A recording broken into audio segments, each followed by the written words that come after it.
아멘.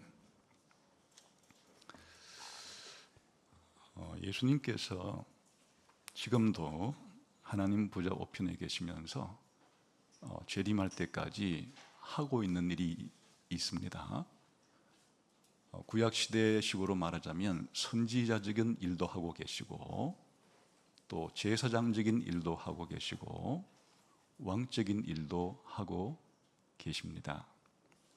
선지자적인 일을 하고 있다는 뜻은 지금도 목회자들을 통해서, 또 여러분이 개인적으로 성경을 읽을 때 하나님의 진리를 깨닫게 해주시는 일을 예수님이 하고 계신다는 뜻입니다.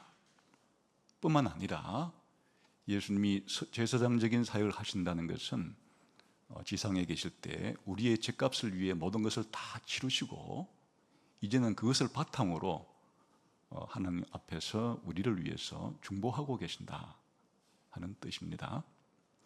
예수님께서 왕으로서 지금도 사역하고 계신데, 예수님이 왕으로서 사역한다는 말은 무슨 말일까? 좀 약간 여러분이 잘 그림이 안 그려지는 분들이 많이 계실 것입니다. 그래서 오늘은 예수님께서 현재 하늘에서 행하고 계신 왕적인 사역을 알기 전에 준비 작업으로 예수님이 왕이시라는 사실, 또 예수님이 왕적인 사역을 한다는 것이 무슨 의미인지를 알기 위해서 구약 성경의 가장 대표적인 왕인 다윗 왕과 예수님을 비교해 보면서, 다윗 왕 자신이 앞으로 오실 왕 되실 예수님에 대한 그림자이자 모형이었고, 왕 되신 예수님은 다윗 왕이 가지고 있었던 그러한 모형적인 것들을 다 성취하신 분이라 하는 사실을 알게 되면, 예수님이 왕 되신다고 하는 사실이 무엇을 의미하고 예수님이 왕으로서 무슨 일을 하실 것인지에 대한 기본적인 감을 잡을 수가 있습니다. 그래서 오늘은 예수님의 하늘에서의 왕 되신 사역을 생각하기 이전에 준비 작업으로서 다윗 왕과 왕 되신 예수님 사이를 한번 비교해 보도록 그렇게 하겠습니다. 사실 그 다윗은 이스라엘의 왕이죠. 다윗 왕국의 왕이었습니다. 이것은 세상의 다른 나라의 왕들과는 좀 차이가 있습니다. 세상의 다른 나라의 왕들을 여러분이 머릿속으로 떠오르면 어떤 심상이 그려집니까? 요즘이야 우리가 민주정 아래 살고 있기 때문에 왕이라는 것이 경험해 본 지 오래가 되어 가지고 왕이 어떤 존재인지를 잘 모르지만, 사실은 이 한반도만 하더라도 수천 년 동안 왕이 다스리던 그런 지역이었고, 왕이 없어진 지가 사실 몇십 년이 안 되죠.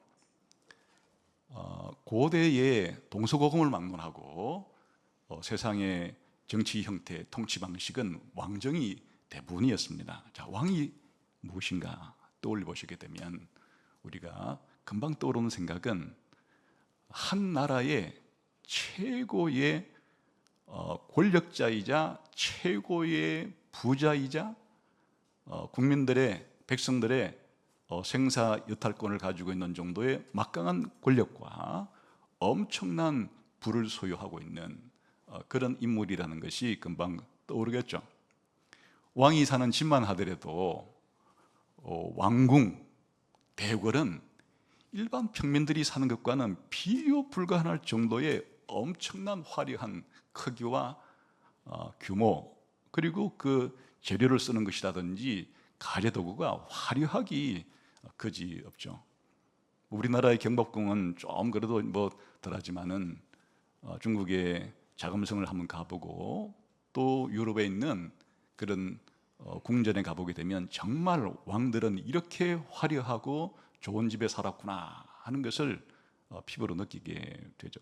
뿐만 아니죠, 그 온갖 왕궁들을 채우고 있는 각종 자재들은 당대 최고의 좋은 재료들만 가지고 그렇게 집을 짓죠. 왕이 입는 왕복은 얼마나 화려합니까? 당대 최고의 장인들을 통해서 최고의 재료를 가지고 최고의 기술로 화려하게 옷을 입죠. 왕이 먹는 음식은 또 어떠합니까? 보통 평민들은 뭐 소금 찍어 먹고 단무지 찍어 먹을 때 왕의 그 식탁은 얼마나 화려하고 풍성한 산의 진미로 넘쳐납니까?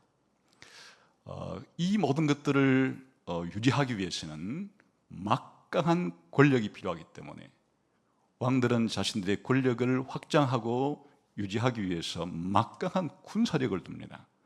그리고 자기 개인의 힘 가지고는 안 될 때는 결혼을 통해서 아주 힘 있는 집안과 연을 맺거나 아니면 외국에 있는 국가들과 동맹을 맺음으로써 자신의 정치적인 입지를 더 강화하기도 하죠. 이런 이제 왕들의 특징이 동서고금의 왕들이기 때문에 이게 한 발짝만 삐끗하게 되면은 국민들을 위한, 백성을 위한 왕이 아니라 자기 자신만을 위한 성군이 아니라 폭군으로 그렇게 치달을 위험이 많죠.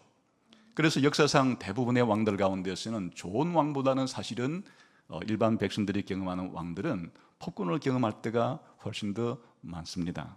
그래서 아예 최근에는 그런 왕을 폐하고 왕의 권력을 빼앗아서 권력을 분립해가지고 입법권과 행정권과 사법권을 아예 나누어서 좀 하게 되면 그나마 이런 인간들이 출현하지 않을 것이 아닌가, 뭐 이래서 민주정이 많은 인기를 끌고 있기도 합니다. 그런데 이스라엘의 왕은 이런 세상의 기타 다른 나라의 왕들과는 근본적으로 다른 특징을 가지고 있습니다. 이스라엘의 왕, 어떤 특징을 가지고 있는가 하면요, 하나님이, 여호와 하나님이 이스라엘 백성의 왕이에요. 그럼 여호와 하나님이 이스라엘 백성의 진정한 왕이라면 여호와 하나님과 이스라엘 백성 사이에 언약을 맺어서 여호와 하나님은 이스라엘의 왕이 되시고 이스라엘 백성은 또 여호와 왕 되신 하나님의 그런 백성으로서 살면 되는데 중간에 왕이 왜 필요한가? 하나님께서는 중간에 왕이라고 하는 하나님의 통치를 대행할 수 있는 대리왕을 세우게 됩니다. 그래서 이스라엘의 왕의 특징은 사실 진정한 왕은 여호와 하나님이신데 그 여호와 하나님께서 통치를 하실 때 인간 대리왕을 통해서 통치하시게 되므로 이스라엘의 왕의 특징은 여호와 하나님과 백성 사이에 하나님의 왕권을 대리로 통치하는 그런 특징을 가지고 있습니다. 그러니까 여기서부터 이제 많은 것들이 발생하기 시작하는데 기본적으로 이스라엘의 왕은 여호와 하나님께 대해서는 종입니다. 여호와 하나님이 이스라엘 왕의 왕이에요. 그러니까 이스라엘 왕은 여호와 하나님을 나의 왕이라고 부르고 언제나 가장 중요한 것은 여호와의 왕권을 인정하고 여호와의 왕권에 순종하는 태도를 취해야 되는 것이 가장 중요한 특징이 됩니다. 그리고 이제 하나님께서 하나님을 대신해서 백성을 통치하도록 세웠기 때문에 하나님이 백성을 통치하신다면 하나님은 지혜로 통치하시고 또 하나님은 공의로 통치하실 것이니까 왕에 대해서 이 왕들은 백성에 대해서는 왕인 거죠. 이런 상태에서는 지혜로 통치하고 공의로 통치하는 이런 특징을 보여야 합니다. 자, 이런 일을 잘하기 위해서는 기타 어떤 조건과 또 기타 어떤 노력들이 필요한가 하는 것을 사실은 하나님이 이미 다윗 왕이 태어나기 한 500년 전쯤 모세를 통해서 율법 가운데 이스라엘 나라의 왕들은 이런 조건 속에서 이렇게 해야 된다 하는 것을 미리 가르쳐 주신 것이 있습니다. 우리는 잠깐 한번 보고 갈까요? 신명기 17장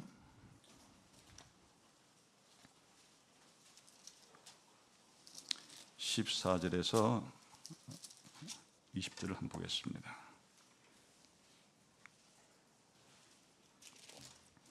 신명기 17장 14절 한번 읽어보겠습니다. 시작.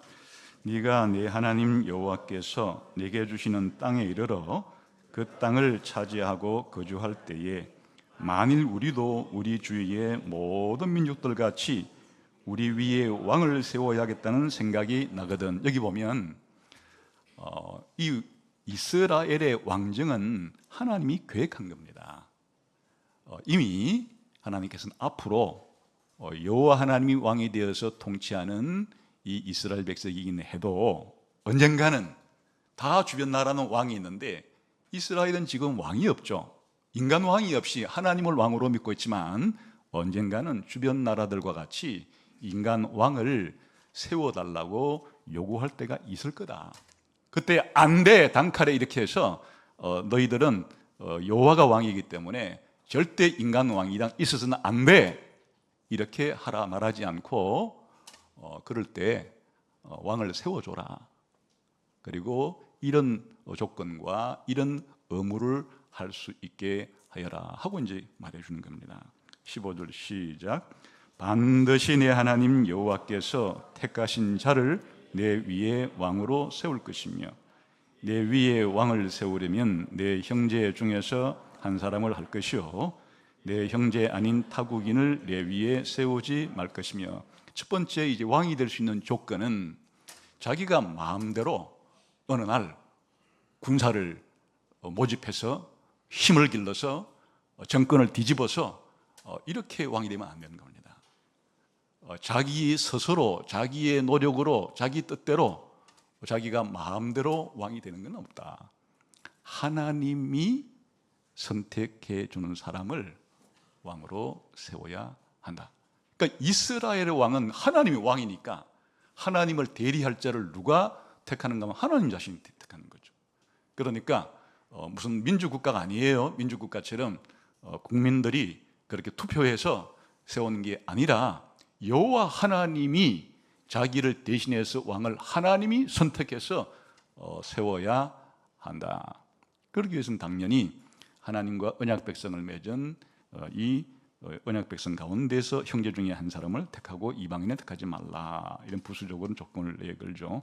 자, 이 다음에 이제부터는 왕이 이렇게 하나님의 선택으로 뽑혔을 때 하지 말아야 할 것과 해야 할 것을 지침을 내려줍니다. 그러니까 왕이 금지사항과 왕의 의무사항을 하나님이 왕이시니까 하나님의 대리자인 왕이 어떻게 해야 될 것도 하나님이 정해주시는 거예요. 이스라엘의 왕이 금해야 될 것 16절 봅시다. 시작. 그는 병마를 많이 두지 말 것이요 병마를 많이 얻으려고 그 백성을 애굽으로 돌아가지 하지 말 것이니 이는 여호와께서 너희에게 이르시기를 너희가 이후에는 그 길로 다시 돌아가지 말 것이라 하였습니다. 첫 번째 금지사항이 병마, 군사력을 많이 가져서는 안 된다. 이거 깜짝 놀랄 일이에요. 이 세상의 모든 왕들이 첫 번째 힘써 하는 것은 병마를 많이 두는 거예요. 다시 말하면 부국 강병을 위해서 군사력을 엄청나게 할 수 있는 만큼 확장하고자 하는 것이 세상 왕들이 추구하는 가장 첫 번째 사실 의무일 텐데 이스라엘의 왕은 그거 해서는 안 된다. 이렇게 한 이유가 뭡니까? 이 병마라고 하는 것은 이스라엘 나라를 외적의 침입으로부터 지키기 위한 건데 이스라엘 나라는 누가 지키는가 하니까 왕이 자기가 키운 군사력 가지고 지킬 수 있는 나라가 아니에요. 여호와의 나라, 하나님의 나라니까 하나님이 지키는 거예요. 그래서 이 병마를 많이 두지 말라고 하는 얘기는 여호와 하나님, 자신의 왕 대신 여호와 하나님을 의지하는 대신에 자기 힘을 의지하지 말라, 그런 뜻이죠. 사실 이스라엘 백성들이 전쟁하는 역사는 세상의 군사 전략가들이 보면 도무지 이해할 수 없는 전쟁 방식이에요. 광야에서 아말렉 족속과 싸울 때 어떻게 전쟁을 합니까? 여호수아가 직접 나가서 아말렉 족속과 전투를 하지만 전쟁의 승패는 여호수아와 여호수아를 따르는 군인들의 용맹함과 지략에 달려있지 않았어요. 모세가 손을 들어 하나님께 기도하면 여호수아의 군대가 이기고, 모세가 피곤해서 손을 내리면 또 아말렉이 이기고, 전쟁의 승패는 하나님께 달렸다는 것을 아주 시각적으로 보여준 것이에요. 가나안 땅을 정복할 때도 튼튼한 여리고성을 정복할 때 엄청난 공성 무기를 동원해 가지고 성벽을 넘고 성을 파괴해서 여리고성을 함락시킨 것이 아니죠. 그냥 하루에 한 바퀴씩 돌고, 또 그 다음 한 바퀴 돌고, 한 바퀴 돌고, 7번째 날은 7바퀴 돌고, 다음 한 번 지르고. 이게 뭐예요? 그렇게 해서 여호와께서 여호와의 힘으로 여리고성을 정복한 거지, 이스라엘 백성이 군사력을 가지고, 무기를 가지고, 작전을 가지고 그렇게 여리고성을 공격한 게 아니죠. 기도원과 300명의 용사를 보세요. 엄청난 대군하고 싸우는데 횃불 하나 들고 항아리 들고 가가지고 깨트려 가지고 와 한 거 가지고 그렇게 수십만의 그런 군사를 물리쳤다는 것 자체가 바로 이 전쟁은 내게 속한 것이니까 하나님이 하시는 거지, 하나님이 세운 그 왕의 군사력에 달려있지 않다는 것을 확실히 하기 위해서 군대를 키우지 말라, 엄청난 군대를 그렇게 양성하는 데 힘을 쏟지 말라, 그 뜻이에요. 그 다음에 17절 시작. 그에게 아내를 많이 두어 그의 마음이 미혹되지 하지 말 것이며. 이건 왜 이런가 하면요, 되게 우리나라 고려를 세운 왕건만 봐도 부인들이 어마어마하죠. 왜 그런가 하는 게 다 지방 호족들과 그렇게 혼인을 함으로써 정치적인 힘을 굳건히 가지기 위한 거예요. 그리고 왕들은 다른 나라의 공주들을 또 많이 왕비로 맞아서 다른 나라와의 정치적인 동맹을 맺는, 이런, 다시 말하면 다른 사람의 힘을 빌려서 자신의 이와 같은 권력과 지위를 공고히 하려고 하는 이런 것도 하지 말라. 이게 부작용이 생기는데, 대부분 다른 나라의, 이방 나라의 공주들이 이스라엘 왕에게 시집 오게 되면 무엇도 가지고 들어오는가 하니까 그 나라의 신도 가지고 들어와요. 나중에 솔로몬이 그런 경우를 당했어요. 이 솔로몬이 여러 나라의 이방 왕들의 공주들과 혼인함으로써 그들이 섬기고 있던 이방신들도 함께 들여오게 됨으로써 우상 숭배가 만연되게 되는, 이거야말로 치명적인 죄죠. 그러니까 아내를 많이 두지 말라. 그 다음에 계속해서 봅시다. 17절 시작. 자기를 위하여 은금을 많이 쌓지 말라. 왕하면 그 나라의 모든 은금은 왕의 곳간에, 사실 왕의 창고에 다 가득 들어차 있다도 과언이 아닐 정도로 부를 많이 취하는 것인데, 부를 많이 취하려고 그러면 자연스럽게 왕이 폭정을 해야 되죠. 착취를 해야 되는 거예요. 왕이 어디서 이런 은금을 만들 거예요? 그냥 왕이 은금을 만드는 방법은 국민들에게 세금을 많이 거두어서 하는 착취이기 때문에 이 은금, 물질에 대한 탐욕이 생길수록 고단해지는 것은 백성들이 고단해질 수밖에 없겠죠. 이 또한 이런 물질적인 탐욕을 버려라. 하나님께서 필요한 것들을 공급해 주신다. 그러니까 이것들은 전부 다 이방 왕들이 힘써 추구하는 일들을 이스라엘 왕에게는 금지사항으로 그렇게 만들어 놓은 겁니다. 그럼 반대로 이스라엘의 이 왕은 뭘 해야 하는가? 18절 봅시다. 시작. 그가 왕위에 오르거든 이 율법서의 등사본을 레위 사람 제사장 앞에서 책에 기록하라. 다른 나라의 왕들은 짐이 곧 국가고 내 말이 곧 법이에요.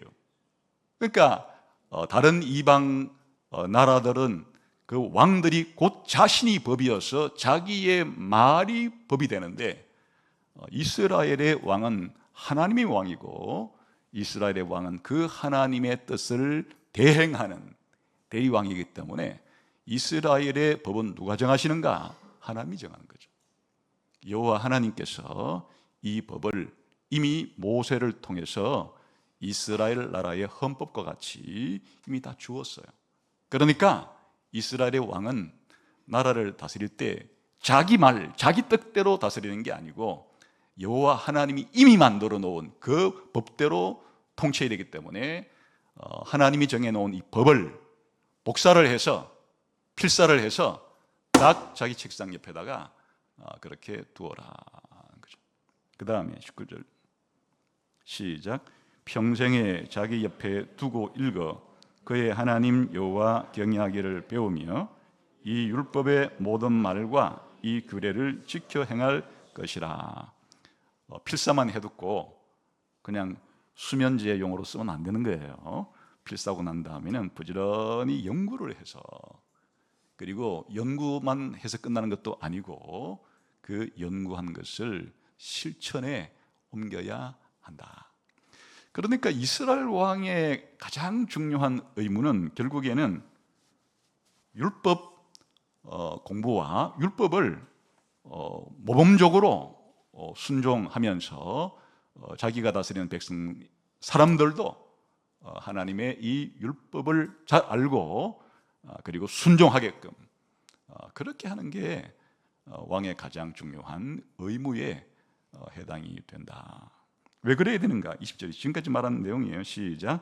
그리하면 그의 마음이 그의 형제 위에 교만하지 않고 이 명령에서 떠나 좌로나 우로나 치우치지 아니하리니 이스라엘 중에서 그와 그의 자손이 왕위에 있는 날이 장구하리라. 이렇게 해야만 이스라엘의 왕은 하나님과 언약을 맺은 이 백성을 다스리는 왕으로서 언약의 진정한 주이신 여호와 하나님께는 종과 같이, 그리고 언약 백성에게는 언약의 주로서 여호와 하나님께는 종의 위치에서, 언약 백성 가운데서는 왕의 위치에서 이와 같은 자리를 잘 보존하면서 여호와 하나님이 맡기신 바로 이 신정국가의 왕 노릇을 장구하게 할 수가 있게 될 거라. 이게 왕에 대한 지침서가 이미 나와 있어요. 근데 이제 이 지침서를 가지고 우리가 분별을 해보게 되면 이스라엘에서 처음 세워진 왕은 사실은 사울 왕이에요. 근데 이 사울 왕이 뭘 하는가 하니까 여호와 하나님께서 명령한 것들을 불순종해요.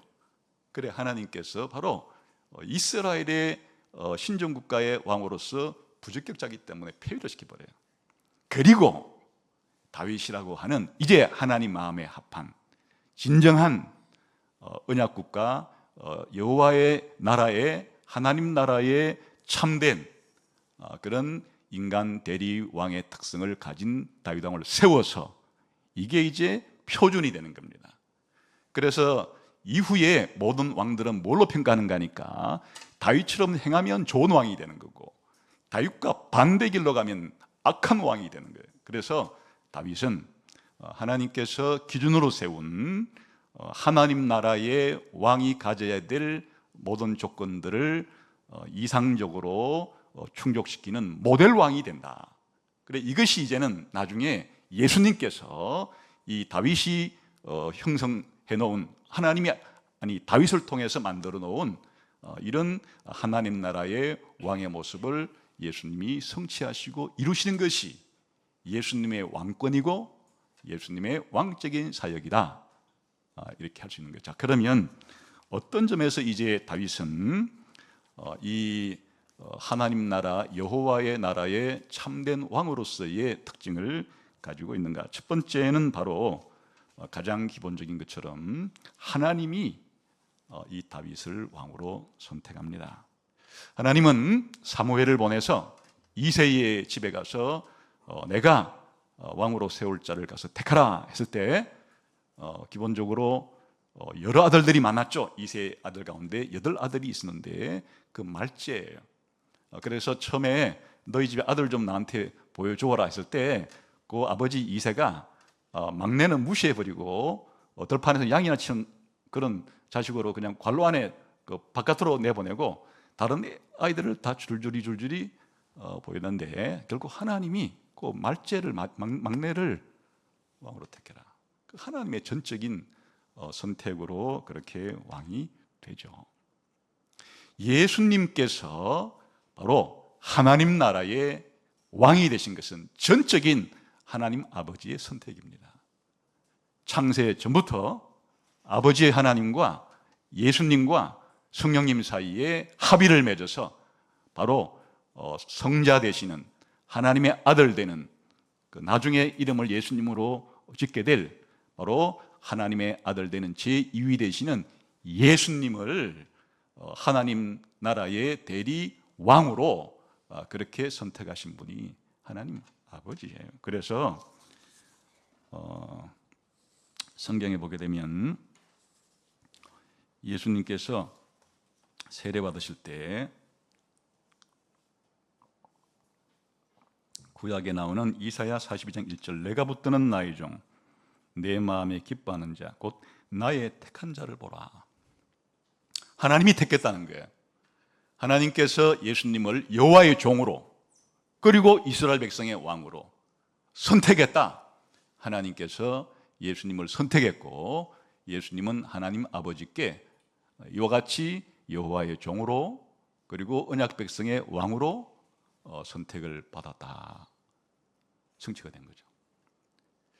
두 번째, 다윗은 이런 왕으로 뽑히긴 했는데 능력이 없으면 왕 노릇을 제대로 못하는 거잖아요. 우리가 어떤 직분의 직책을 맡았을 때 능력이 있냐 없냐가 대단히 중요한 거죠. 뭐 직책만 맡았다고 할 수 있는 것은 아니잖아요.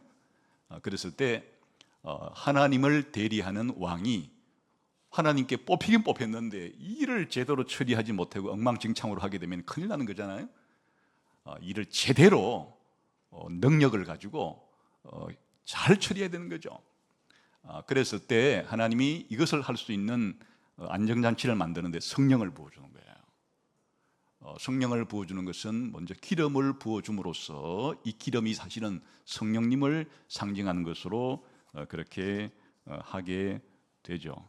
그래서 하나님은 다윗에게 사무엘을 통해서 기름을 붓습니다. 사무엘상 16, 13절에 보게 되면 이에 사무엘이 기름 뿔을 가져다가 그의 형제 중에서 다윗에게 부었더니 이날 이후로 다윗에게 여호와의 영이 크게 임하니라.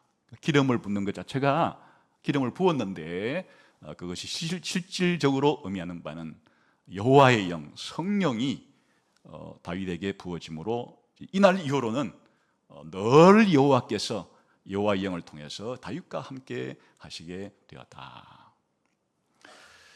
예수님께서 세례 받으실 때 하나님의 선택을 받았다는 표시일 뿐 아니라 성령이 비둘기처럼 그렇게 임하심으로써 다른 성경에서는 바로 하나님께서 예수님에게 성령으로 기름을 부었다 이렇게 말하죠. 예수님이 다윗이 모형으로 했던 성령의 기름 부음을 예수님께서 더 충만하게 그렇게 성령으로 기름 부음을 받습니다. 아까 이 이스라엘의 언약적인 종이요 언약의 주로서 그렇게 여호와 하나님의 대리 왕의 가장 중요한 특징이 바로 율법을 복사하고 또 이 율법을 연구하고 또 율법을 지키는 것이 가장 중요한 왕의 책무라고 그랬죠. 우리가 다윗을 보게 되면 시편 19편이 이게 바로 다윗이 지은 시편이고 지난번에 한번 공부한 적이 있는데 다시 한번 시편 19편을 돌아가 보겠습니다. 어떻게 다윗이 여호와의 율법에 대한 순종을 하고자 했고 또 그렇게 했는가 하는 다윗의 고백을 한번 들어봅시다. 19장 7절부터 한번 읽어보죠. 시편 19편 7절 시작. 여호와의 율법은 완전하여 영혼을 소생시키며 여호와의 정근은 확실하여 우둔한 자를 지혜롭게 하며 여호와의 교훈은 정직하여 마음을 기쁘게 하고 여호와의 계명은 순결하여 눈을 밝게 하시도다. 여호와를 경외하는 도는 정결하여 영혼까지 이르고 여호와의 법도 진실하여 다 의로우니. 보세요. 이 율법에 대한 이 연구가 얼마나 깊으면 여호와의 율법이 가지는 엄청난 특징들을 그냥 총체적으로 요약할 수 있는 율법에 대한 탁월한 신학적으로도 할 수 있겠죠. 율법에 대한 엄청난 연구를 통해서 율법에 대한 특징들을 잘 파악하고 있습니다. 어떤 태도를 가집니까? 10절 시작. 금 곧 많은 순금보다 더 사모할 것이며 꿀과 송이꿀보다 더 달도다. 연구를 하는데 기계적이고 의무적으로 율법을 읽고 연구한 것이 아니고 그냥 집안에 꿀이 있으면 안 먹고는 못 견디는 거 아니에요? 그렇게 달콤하게 느끼면서 사모하는 마음을 가지고 율법을 공부하고자 하는 이 다윗. 자, 어떻게 했을까? 그 다음에 11절 시작. 또 주의 종이 이것으로 경고를 받고 이것을 지킴으로 상이 크니이다. 이렇게 율법을 좋아할 뿐 아니라 이것을 다윗은 지키기를 평생에 힘썼던 그런 사람인 것을 알 수가 있죠. 그러니까 이상적인 바로 하나님 나라의 이스라엘의 왕이 된 거예요. 예수님께서 이 땅에 오셔서 우리가 산상설교를 읽어보게 되면 내가 온 것은 율법과 선지자를 폐해버리려고 없애버리려고 온 것이 아니라 완전히 철저히 지켜서 순종하기 위해서 왔다, 이렇게 말씀하시잖아요. 예수님의 모든 일거수일투족은 하나님의 말씀을 읽고 그것을 지키고 순종하는 것이 예수님의 지상생애의 핵심이에요. 그래서 바울은 십자가에 죽기까지 복종했다, 이렇게 말할 정도입니다. 그리고 다윗은 지혜로 이스라엘 백성을 다스렸죠. 이 이스라엘 백성들이 다윗을 볼 때 다윗이 참 선악간의 분별력이 있고 지혜로 통치하는 분이다 라고 하는 그런 평가를 다윗이 받았어요. 사무엘하 14장 17절 20절인데 날 찾아보시고 넘어가겠습니다. 예수님께서도 하나님의 지혜와 지식이 충만한 상태에서 예수님께서 지혜로 가르치실 때 솔로몬보다 더 지혜로운 분으로서 그렇게 예수님의 가르침을 하시는 것을 볼 수가 있죠. 그러니까 이 다윗의 이상적인 그런 순종의 자질 그리고 지혜로운 이런 자질은 예수님에게서 가장 충만하게 그렇게 완성되는 것을 볼 수가 있습니다. 그러면 이제 구체적으로 다윗이 이런 그 하나님의 대리 왕으로서 어떤 왕의 사역 혹은 왕의 임무 혹은 왕의 기능과 역할과 사명을 했던 것일까? 뭐 많은데 아주 간결하게 세 가지 정도로 압축할 수 있습니다. 사무엘하를 한번 보겠습니다. 사무엘하 8장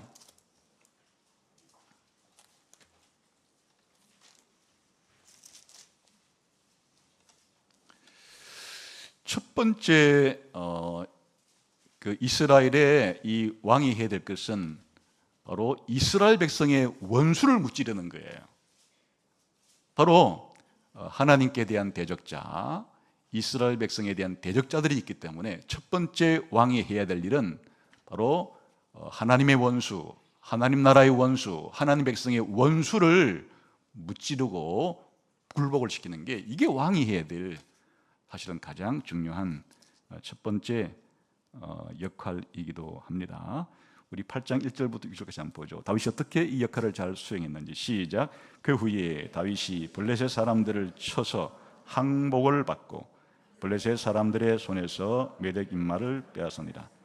다윗이 또 모압을 쳐서 그들로 땅에 엎드리게 하고 줄로 재어 그 두 줄 길이의 사람은 죽이고 한 줄 길이의 사람은 살리니 모압 사람들이 다윗의 종들이 되어 조공을 드리니라.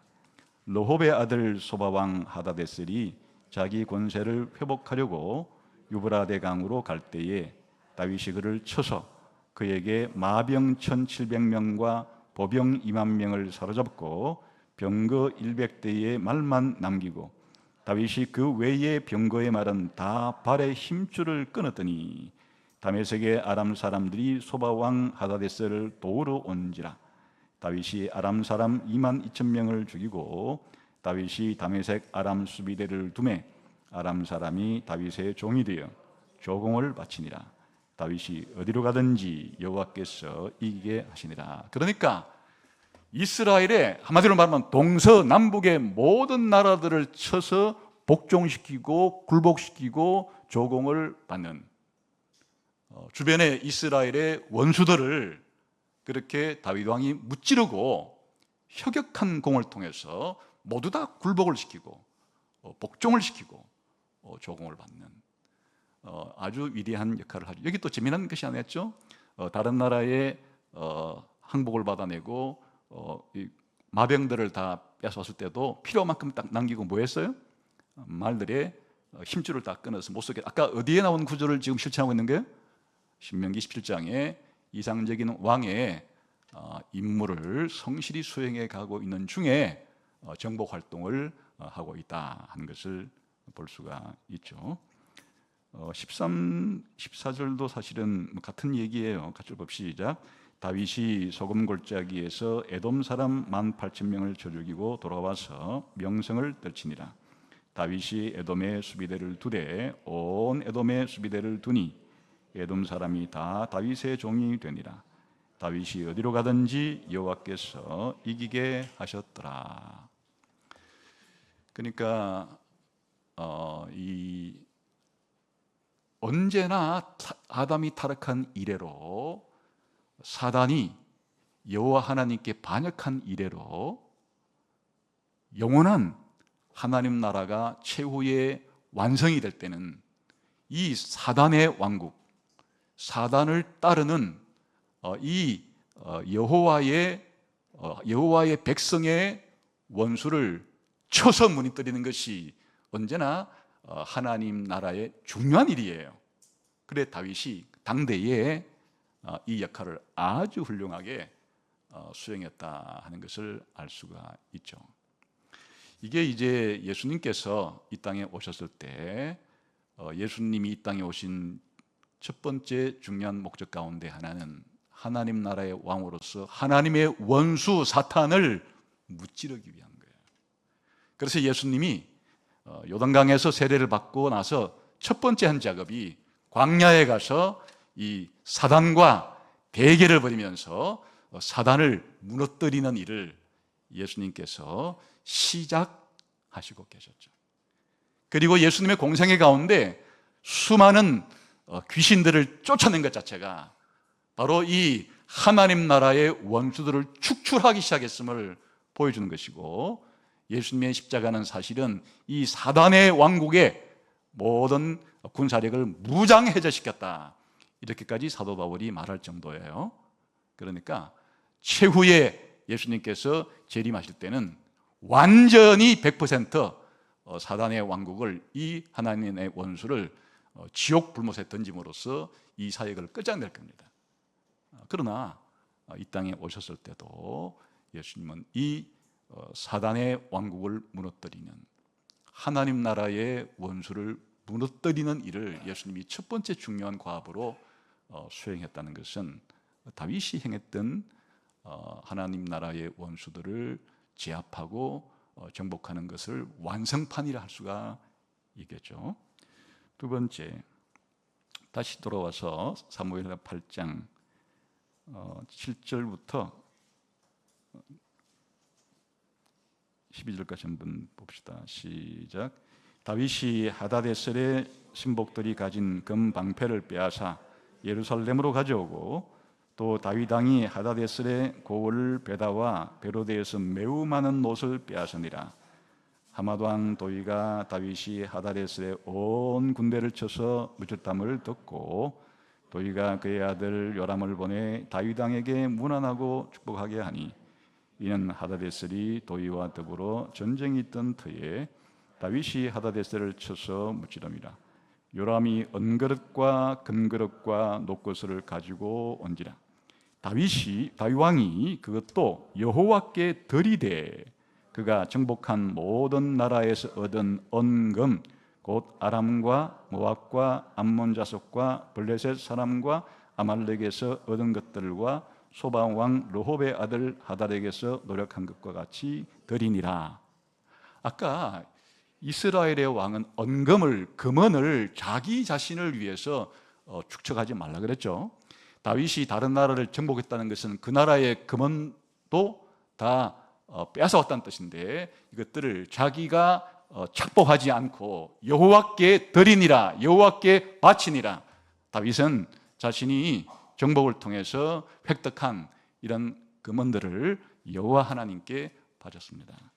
이게 나중에 뭘 위한 것인가 하니까 성전 건축을 위한 재료로 쓰이는 거예요.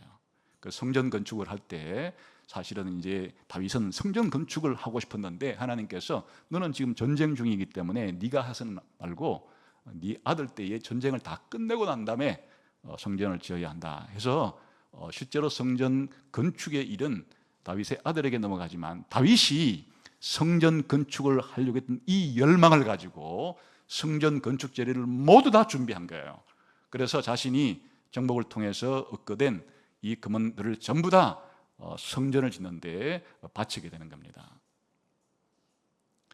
여러분, 이 성전은 신약 성경에 오게 되면 교회가 되는 거예요. 그래서 예수님께서 이 땅에 뭘 하러 오셨는가?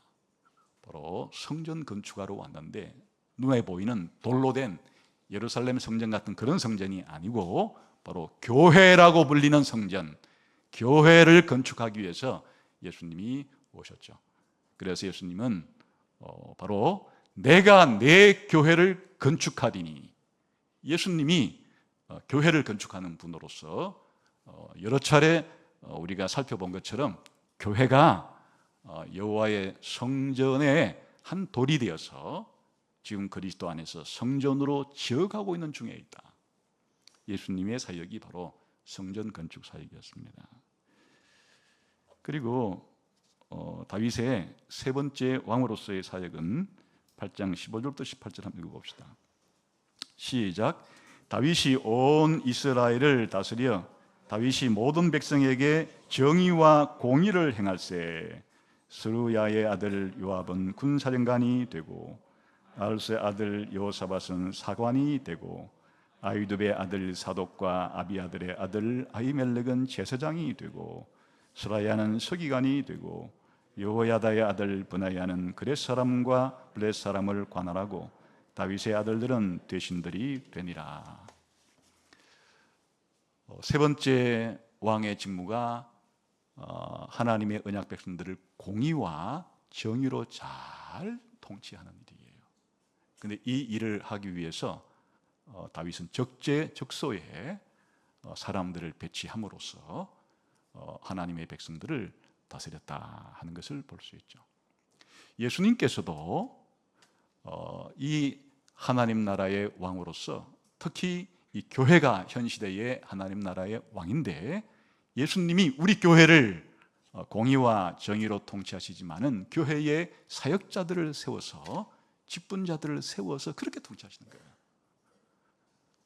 이렇게 다윗 왕을 통해서 이스라엘의 하나님 나라의 왕이 해야 될 세 가지의 중요한 사역을 예수님께서는 완벽하게 성취하시는 것을 볼 수가 있죠.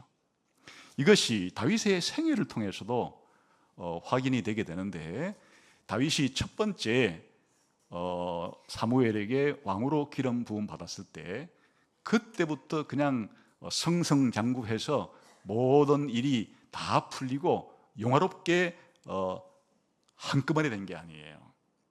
다윗이 사무엘에게부터 기름 부음을 왕으로 받고 난 이후에 오히려 다윗의 생애는 낮아지고 낮아지고 낮아지는 길을 걷게 돼요. 사울 왕으로부터 핍박과 박해를 받아서 사울에게 쫓기고 또 쫓기고 또 쫓기는 일을 겪어요. 그리고 다윗의 친구들과 적들이 모두 다 다윗의 적이 되어서 그렇게 다윗을 죽이려고 하고, 또 사울에게 고발하고 함으로써 이상하게 사무엘에게 왕으로 기름 부음을 받았는데 그냥 승승장구해서 그렇게 영화로운 자리에 가기는 그냥 골짜기로 더 떨어져서 고난의 연속을 그렇게 받는 모습을 볼 수가 있죠. 그러다가 드디어 때가 되어서 하나님께서는 다윗에게 이제 유다 사람들이 다윗을 왕으로 인정하기 시작하고 또다시 다윗에게 왕으로 기름을 붓고서 당신은 우리 유다 지파의 왕입니다. 이렇게 이제 한 지파의 왕으로 정식으로 취임을 하게 돼요. 또 시간이 지나서 나머지 12지파 전부가 다윗을 왕으로 그렇게 삼게 됨으로써 드디어 다윗은 명실공히 이스라엘의 왕으로서의 영광과 존귀와 지위를 누리고 공고히 하는 이런 과정을 겪어요. 그러니까 이 여호와께서 다윗이 여호와의 나라의 대리왕인데 이렇게 첫 번째 단계는 낮아짐의 단계를 통해서 두 번째 단계는 높아짐의 순서로 이렇게 대리왕의 일대기를 형성하게 했습니다. 그리고 이제 사실은 다윗 때까지는 아니지만 다윗이 죽고 난 다음에 다윗 언약에 따라서 다윗의 후손이 왕이 될 거라는 약속에 따라서 이제 첫 번째 아들인 솔로몬이 왕이 되는데 드디어 이 솔로몬 때에 가게 되면은 이스라엘 나라가 최고로 부강하게 되고 평안하게 돼요. 그래서 이 솔로몬 왕 때는 백성들의 수가 좀 과장법을 써서 바닷가에 모래알같이 많은데 이 백성들이 아주 평안하게 그런 나무 그늘에 앉아서 쉬고 또 하루 솔로몬 왕궁에서 쓰고 있는 이런 물품들이 어마어마하다 이렇게 함으로써 이 솔로몬 왕국의 평화와 부귀를 그렇게 보여주어요. 이게 예수님의 일대기를 통해서 그대로 성취가 됩니다. 우리가 잘 아는 것처럼 예수님께서 이제 요단강에서 세례받으시고 난 다음에 잠시 그렇게 사단을 물리치기도 하시지만은 계속해서 예수님께서 고난의 길을 걷게 돼요. 유대인들의 지도자들이, 바리새인들이, 사두개인들이, 그리고 헤롯 당들이, 그리고 때로는 일반 백성들이 그렇게 예수님을 오해하고 핍박하고 박해함으로 예수님은 고난의 여정을 겪게 됩니다. 그러다가 최고로 예수님께서 고난을 받게 된 것은 십자가의 죽으심으로 이 낮아짐의 이 끝을 그렇게 경험하시고 난 다음에 하나님께서는 예수님을 높이기 시작하죠. 그래서 예수님께서 부활하시고 성천하여 하나님 보좌 우편에 앉으시고 성령을 교회에 보내어 주시는 높은 자리에 높아지시게 하는 것을 통해서 다윗이 겪었던 이 낮아짐의 1단계와 높아짐의 2단계를 예수님의 지상생애와 천상사역을 통해서 완벽할 정도로 그렇게 성취하는 것을 볼 수 있습니다. 그리고 솔로몬 시대에 누렸던 그 평화, 솔로몬 시대 때 누렸던 그 부귀와 영화는 예수님의 재림 때 완성될 하나님의 나라에서 완벽한 평화와 완전한 부와 귀가 그렇게 최고도로 달할 것을 이야기하고 있습니다. 다시 말하면 우리가 왕 되신 예수님을 이해하려고 할 때 그냥 예수님은 왕이시니까 세상의 왕들은 이런 모습이지 안 맞는 거예요. 그 예수님이 왕이시라고 하는 이 왕권을 가지고 왕적인 사역을 하는 것은 세상에 우리가 알고 있는 역사책에서 보고 있는 또한 지금도 중동 지방의 많은 국가들에서 보고 있는 그런 왕들의 모습이 아니에요. 예수님이 왕이시라고 할 때의 그 왕의 모습은 바로 이스라엘의 역사 한가운데서 특별히 여호와 하나님께서 다윗을 왕으로 세우시고 다윗 왕국의 왕으로서 하나님께서 다윗에게 역사하셨던, 그리고 다윗이 자신의 삶을 통해서 왕으로 부름받고 능력받고 왕적인 사역을 하고 낮아짐과 높아짐의 과정을 통해서 행했던 모든 이 왕적인 생애가 전부 다 예수님의 왕 되심에 대한 뭐였다고요? 그림자였다. 예수님은 왕 되신 다윗의 완전한 실체였다는 거예요. 여러분, 이 그림자하고 실체를 보세요. 똑같은 면도 있고 차이점이 있죠. 우리가 날씨가 더워서 길을 갔다가 양산을 쓰게 되면은 그 그림자가 질 때 양산의 모양이 나오죠. 내가 쓰고 있는 양산하고 모양이 비슷하잖아요. 그걸 보고 양산이라고 해야지 뭐 그걸 소뚜껑이다 이렇게 할 사람은 소뚜껑이다 아니면 그걸 가지고 뭐 자동차다 할 사람은 없을 거 아니에요. 그렇지만은 그 양산의 그림자하고 진짜 양산하고는 얼마나 또 차이가 있어요. 이런 것이 바로 그림자와 실체의 차이예요. 또 사람이 이제 산책을 나갈 때 강아지를 데리고 산책을 가는데 그림자가 지면 요건 사람이고 요건 강아지라고 분별이 되지. 이 사람이 코끼리를 끌고 가네 이렇게는 안 된다 그거예요. 그러니까 이 그림자와 이 실체는 그 비슷한 모양을 통해서 그림자만 보고도 대개 그 실체를 미루어서 짐작할 수는 있죠. 그런데 실제로 실체를 보게 되면 내가 봤던 것이 아주 그냥 거친 그 스케치에 불과한 그런 상태라는 것을 아니까 차이가 있는 거죠. 그러니까 다윗은 누구의 그림자였다고요? 왕 대신 예수님의 왕적인 그림자였고, 예수님은 다윗 왕을 통해서 희미하게 보여주었던 왕의 그림자를 완벽한 실체로서 그렇게 행하신 분이었다 하는 것을 알 수가 있죠. 이거를 또한 모형과 원형이라 그러기도 하는데, 우리가 123층짜리 롯데월드타워를 지을 때 이 설계도로 하나 그려서 이제 그 설계도대로 건물을 지을 때 설계도만 보면 건축가들은 어떤 모양의 건물이 대략 나오겠구나 알 수 있죠. 근데 진짜 다 짓고 난 다음에 가면 자기가 봤던 그 설계도하고 같은 것은 있지만은 얼마나 격차가 나겠어요?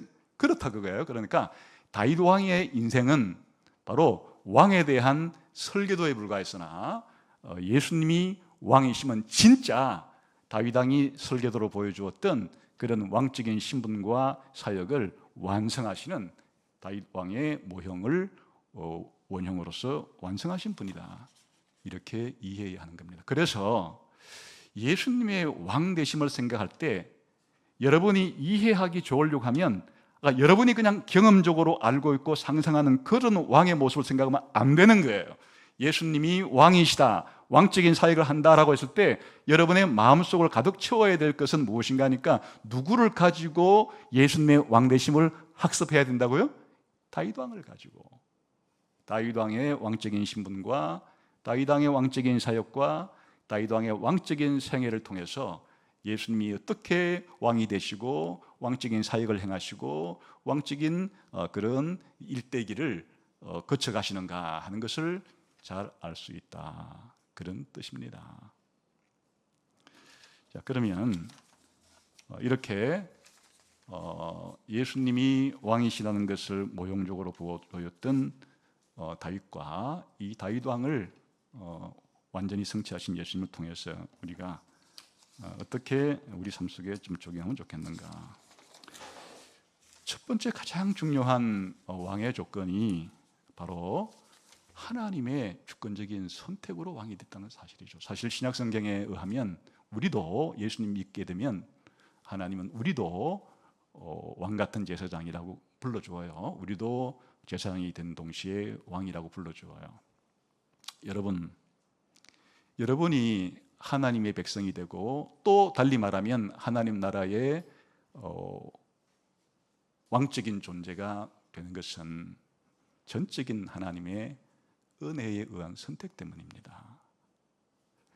이게 우리가 늘 확인해야 될 가장 중요한 사실이에요. 내가 구원받게 된 것, 하나님 백성이 된 것, 또 왕같은 제사장이 된 이것은 내가 잘나거나 내가 뭔가를 하나님 앞에 내놓을 만한 업적을 했거나 내가 엄청난 열심으로서 무엇인가를 하나님이 인정을 안 해주면 안 될 정도로, 나를 선택하지 않으면 안 될 정도로 내가 하나님 앞에 내 행위를 바르게 했기 때문에 우리가 구원받은 것이 아니란 뜻이에요.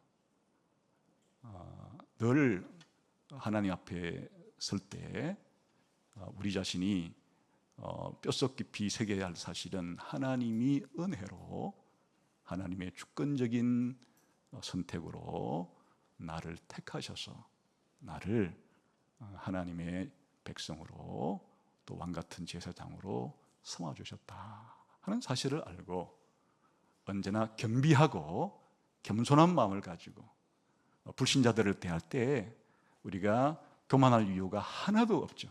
우리가 예수 믿고 하나님 백성이 되고 하나님 나라의 왕같은 존재가 된 것 자체가 전적인 은혜요 또 은혜요 은혜라고 하는 사실을 알고서 하나님께는 감사하고 그렇지 않은 사람들에 대해서는 겸비한 마음을 가지고 어여삐 여기는 마음을 가지고 대해야 한다 하는 것을 알 수가 있죠. 두 번째, 우리가 구원받은 백성으로서 또 왕같은 제사를 사는데 가장 필요한 것은 우리의 실력, 우리의 지식으로는 불가능한 일이에요. 그래서 성령의 역사가 필요한 거예요.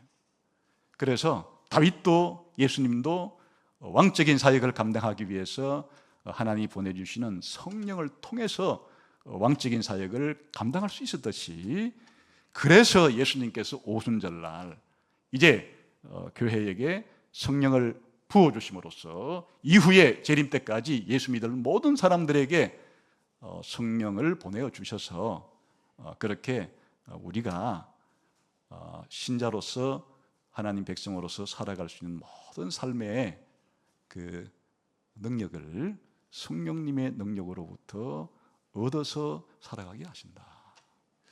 그렇기 때문에 우리가 지식을 쌓아서 실력을 기르고 또 육체적인 힘을 길러서 이 근육의 힘을 빌어서 내 신체적인 또 능력을 기르고 또 뭐 인맥을 쌓아서 내가 살아가는데 어떤 도움을 받고자 하고 다 부분적으로 살아가는 데 필요한 과정이긴 하나 근본적으로 이런 것에 나의 삶이 달려있지 않다.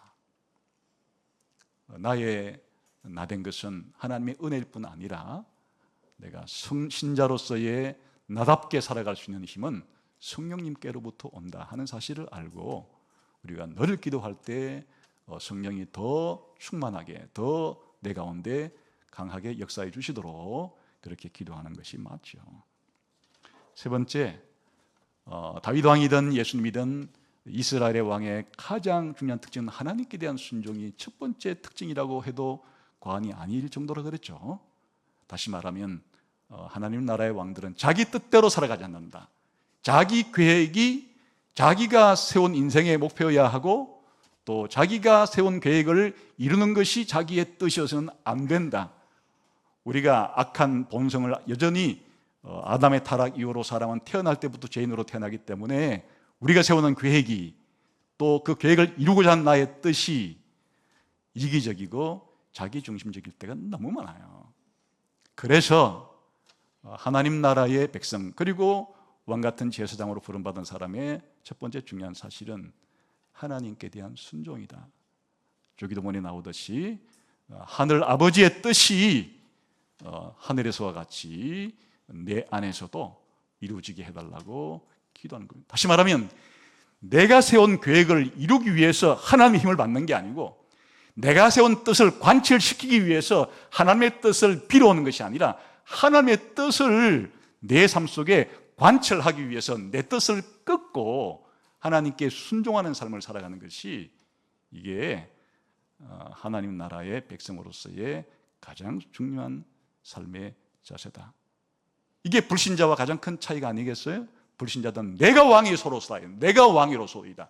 전부 다 다른 사람은 다 자기의 그냥 신하예요.